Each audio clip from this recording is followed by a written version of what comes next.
Hi guys, so today we are going to a deep dive into Python and we are going to learn how we can create a simple HTTP server using Python. We are going to install Python on our system. We are going to install our library which is Flask. Flask is a library that help us to create a server in Python which is very fast. Once it is very fast, we can do all kind of things, meaning that all the input output things, listening to our WebSocket, creating proxies, sending requests, receiving requests, etc. So how we can do this? Let's deep diving. If you did not install the Python on your system, do install it by coming on the python.org website and downloads and clicking here. I have already installed it, so I'm going to skip it. Once you install the Python on the system, go to the command prompt area, create a folder called Python projects. Now install the and open it inside the VS Code. Once you have opened inside the VS Code, you need to check your versions, the Python version and pip version. Pip, what is a pip? Pip is a command line tool that comes with Python, helps you to install Python packages, meaning that if we need a certain module that has been published by other third party, we can install it here and run it. How we can install the pip version? Let's check it. I have installed the pip.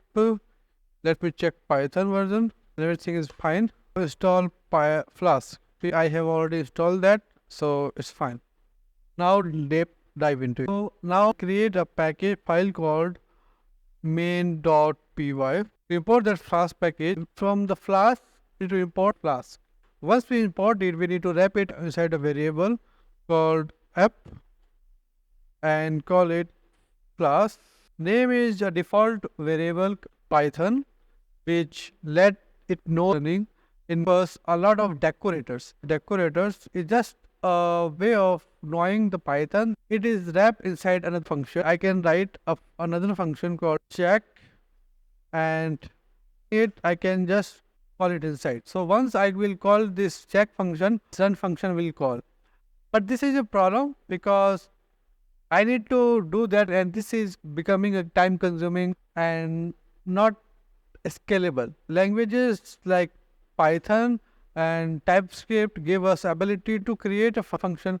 We just need to write a wrapper function somewhere else, and before calling it, we just need to say that @app.route.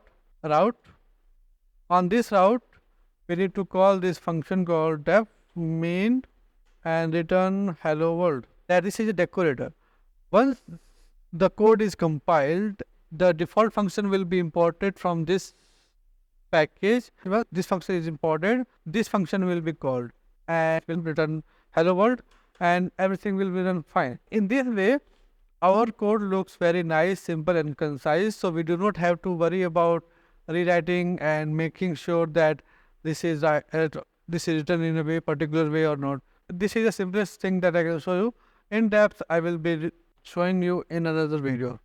To call it, how we can call it? So we need to check this is a runnable application or not. If name it is equals to main, then what we need to say that app dot and everything is still to be running fine. Let's check if it's running fine or not. Python import from Flask, import Flask. Let me check it if it's running fine or not. Python give us to check. Let's continue for now. This is a method. I did not define get, post, put, etc. So by default, I can call this route with any method that I want. But if I want to call this in only one way, I can come to the second argument and say that this is going to be only a get method. So let me open up Postman and call this with any method that I want.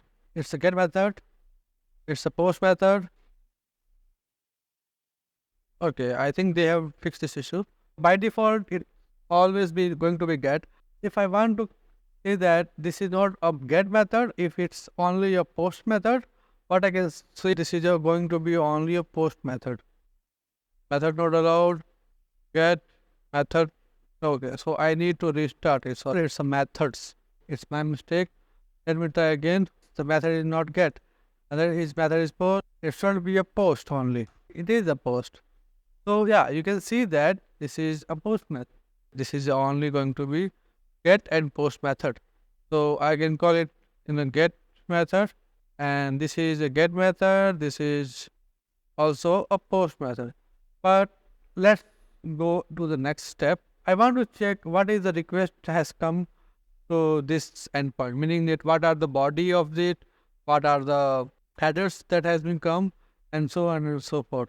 So to do that, I need to import one another thing called request, and with that request, I need to check this will come here. So I can come here and I can say that to get the headers, what we need to do is request dot headers, and come here and say that this is a header. Now I want to see that this is what is the client that you are listing. So for example, if we want to say that, hey, this is a client, that I want to check the client and response the user as the client is it is. So for example, if it's a Postman, I can say that you are listing on Postman. If it's a Chrome, I can say that this is a Chrome. If it's a Mozilla, I can say that this is a Mozilla. To do that, let's come here. For example, you can see that this is the user agent. So I want to say that what user agent it is. So for example, this is the user agent, request headers, and call it user agent. And now what I can say that the user agent has been came, and now I can say that it's a user. And let me check. You are using Postman. Let me open it inside Chrome. You can say that this is a Chrome. So yeah, this is it, guys. Let me know if you want to know more about this in detail. I hope you liked the video. Let me know if you have any other comments, and feel free to subscribe and comment me whatever you think. Thank you.